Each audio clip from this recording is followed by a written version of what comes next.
कि एक तरफ नफरत खड़ी है, एक तरफ झूठे लोग खड़े हैं, एक तरफ नरेंद्र मोदी खड़े हैं और उनका छोटा रिचार्ज खड़ा है। क्या कहेंगे?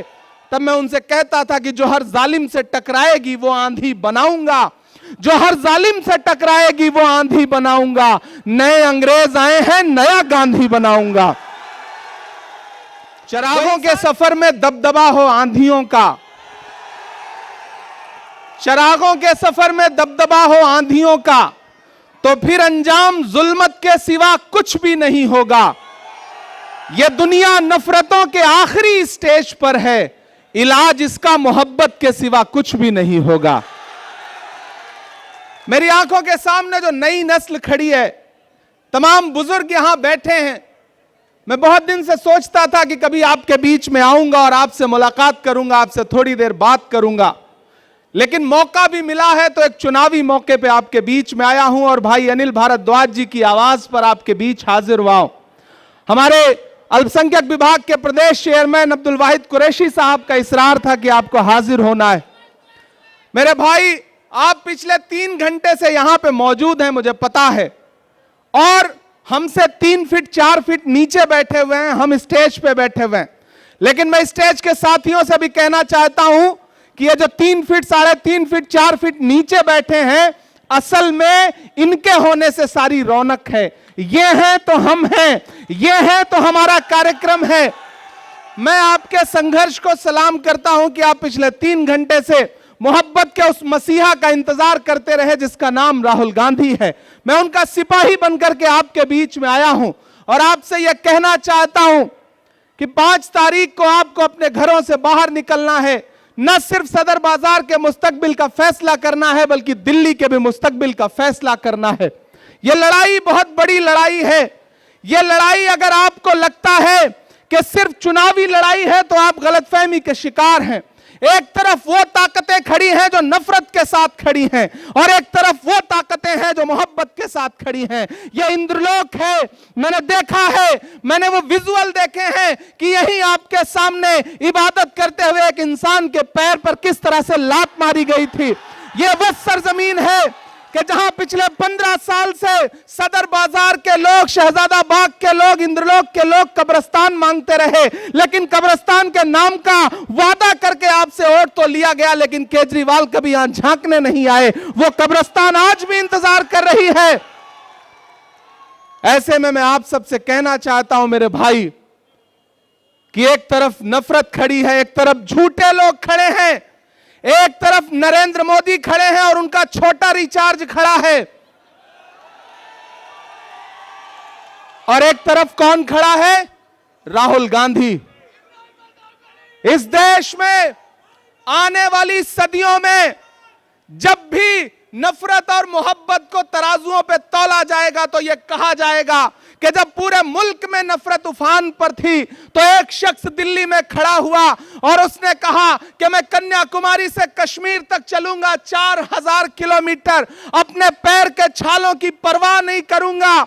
मैं चला हूं राहुल गांधी के साथ, मैंने देखे हैं उनके पांव के छाले। जब मैं उनके साथ चलता था तो मुझसे मीडिया के साथी कहते थे कि इमरान साहब आप तो शायर हैं, आप राहुल गांधी के कंधे से कंधा मिलाकर चल रहे हैं, क्या कहेंगे? तब मैं उनसे कहता था कि जो हर जालिम से टकराएगी वो आंधी बनाऊंगा, जो हर जालिम से टकराएगी वो आंधी बनाऊंगा। नए अंग्रेज आए हैं, नया गांधी बनाऊंगा। वह इंसान 4000 किलोमीटर चलता रहा, सिर्फ एक नारा लगाता रहा कि नफरत छोड़ो भारत जोड़ो, सिर्फ एक नारा लगाता रहा कि नफरत के बाजार में मोहब्बत की दुकान खोलनी है। अरे इंद्रलोक वालों, शहजादा बाग वालों, आप तो इस बात पर ईमान रखते हो ना कि मजदूर का पसीना सूखने से पहले उसकी मजदूरी उसे दे देनी चाहिए। रखते हो ना इस बात पर ईमान? मैं रखता हूं इस बात पर ईमान कि मजदूर का पसीना सूखने से पहले उसकी मजदूरी उसे दे देनी चाहिए। मुझे बताएं, आज शहजादा बाग के लोग मुझे बताएं, इंद्रलोक के लोग मुझे बताएं, और खास तौर से मेरे अपने समाज के लोग मुझे बताएं कि जब यहां पर नमाज पढ़ते हुए इंसान को लात मारी जा रही थी, जब वहां संभल में लाशें बिछाई जा रही थी, जब हाथरस में एक दलित बिटिया का बलात्कार हो रहा था, जब मणिपुर में माएं बेटियां बिना कपड़ों के परेड कराई जा रही थी, तो निकला था कोई केजरीवाल कुछ बोलने के लिए? निकला था कोई केजरीवाल?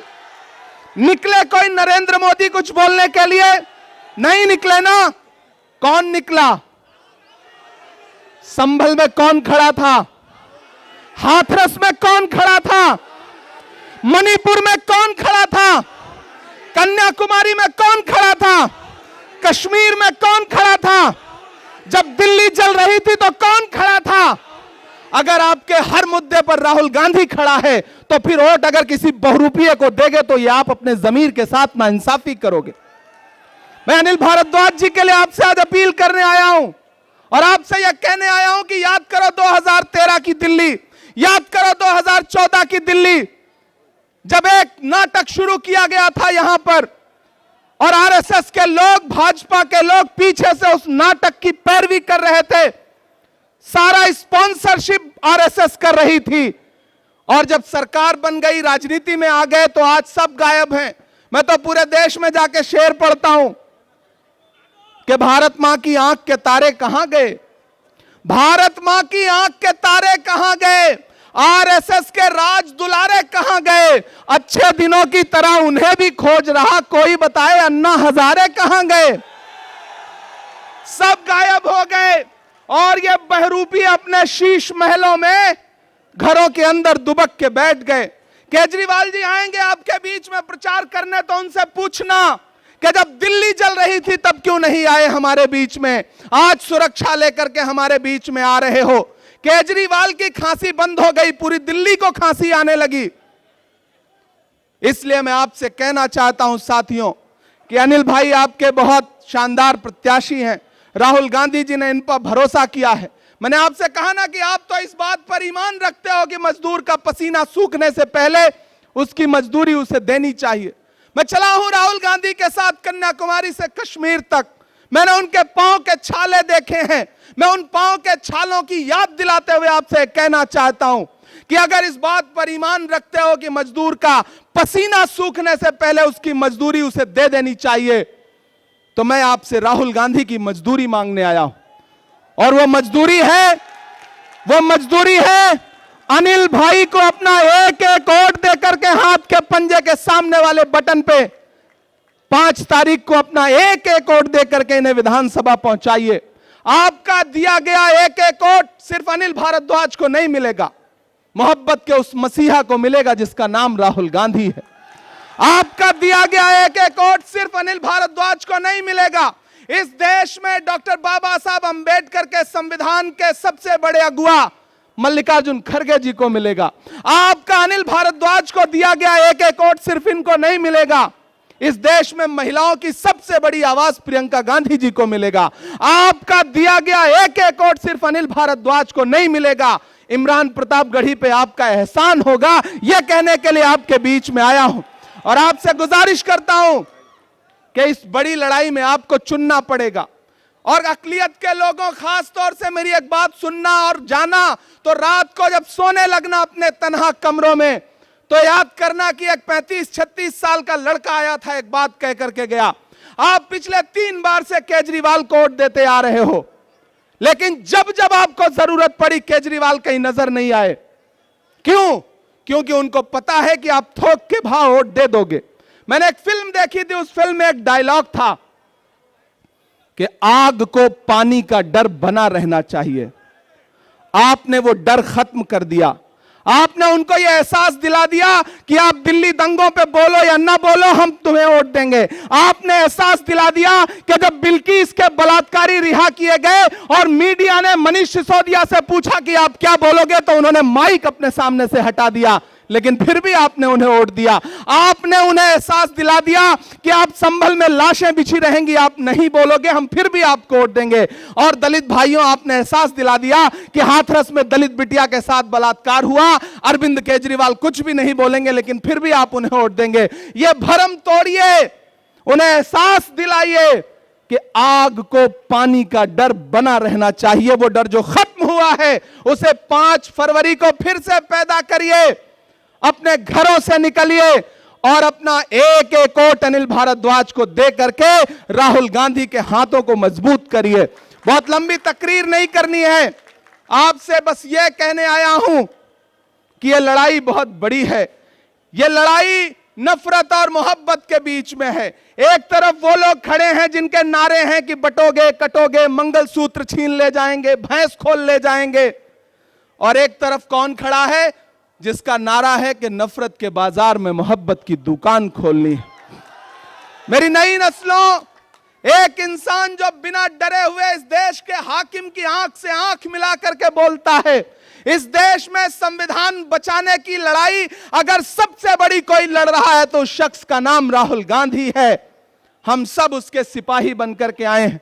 मैं कोई बहुत लंबी तकरीर नहीं करूंगा, सिर्फ 4 मिसरे पढ़ूंगा, वो हक भी पूरा हो जाएगा जो आप सुनना चाहते हैं। माइक थोड़ा बेहतर कर दें। कहां है माइक? थोड़ा बेहतर कर दें। नहीं हो सकता? जैसे अरविंद केजरीवाल की खांसी सही हो गई वैसे माइक भी सही हो सकता है भाई, थोड़ा सा बेहतर कर दें अगर हो सके तो। मैं सिर्फ 4 मिसरे पढ़ता हूं साथियों। कि खौफ नहीं जिसे, थक तो नहीं गए? नया पाने की चाहत में पुराना छूट जाता है, तुझे अपनाऊं तो मुझसे जमाना रूठ जाता है। मोहब्बत पढ़ने लिखने में बहुत आसान है, लेकिन मोहब्बत को निभाने में पसीना छूट जाता है। मुझे पता है आप पिछले 3-4 घंटे से यहां मौजूद हैं, राहुल गांधी जी का इंतजार कर रहे थे, लेकिन पिछले 4-5 दिन से ऐसा लग रहा है जैसे उनको नजर सी लग गई हो, तबीयत खराब है। आप उनके लिए दुआ भी करें, वो सेहतमंद होकर के कल से पूरे दिल्ली में प्रचार के लिए उतरे। वो खुद आपके बीच में आना चाहते थे, लेकिन उनका संदेश आया कि इमरान आप जाइए, लोगों से कहिए कि मैं नहीं पहुंच पा रहा हूं और मेरा पैगाम भी उनको पहुंचाइए। तो मैं आप सबकी तरफ से मैं चाहता हूं कि आपकी तालियों के साथ राहुल जी तक यह संदेशा जाना चाहिए कि खौफ नहीं जिसे मुरझाने का, हम उस गुल के साथ खड़े हैं। अगली जो लाइन है ना, वो लाइन आपकी तालियों के साथ पूरे दिल्ली की फजाओं में जानी चाहिए, अपने राजमहल में सोने वाले मोदी जी तक और अपने शीश महल में सोने वाले केजरीवाल तक, दोनों तक जानी चाहिए कि खौफ नहीं जिसे मुरझाने का, हम उस गुल के साथ खड़े हैं। खौफ नहीं जिसे मुरझाने का, हम उस गुल के साथ खड़े हैं। कैसा भी दौर आए लेकिन हम राहुल के साथ खड़े हैं। कैसा भी दौर आए लेकिन हम राहुल के साथ खड़े हैं। कल भी खुल के साथ खड़े थे, आज भी खुल के साथ खड़े हैं। कैसा भी दौर आए लेकिन हम राहुल के साथ खड़े हैं। सदर बाजार वालों, यह लड़ाई बुजदिलों और बहादुरों के बीच में है। एक तरफ वो बुजदिल हैं जो कभी आपके किसी मुद्दे पर नहीं निकलते, चाहे उन्हें झोली भर भर के वोट दिया हो आपने, और एक तरफ वो बहादुर खड़े हैं जिन्हें आपने वोट ना भी दिया हो तो आपके हर मुद्दे पर बिना अपनी जान की और बिना अपनी जिंदगी की परवाह किए हुए खड़े हैं। इसलिए आपको चुनना है कि आप बहादुरों के साथ खड़े हैं या बुजदिलों के साथ खड़े हैं। आपको फैसला करना है कि आप भाजपा और भाजपा के दोस्त केजरीवाल के साथ खड़े हैं या राहुल गांधी के साथ खड़े हैं। यह फैसला आपको करना है।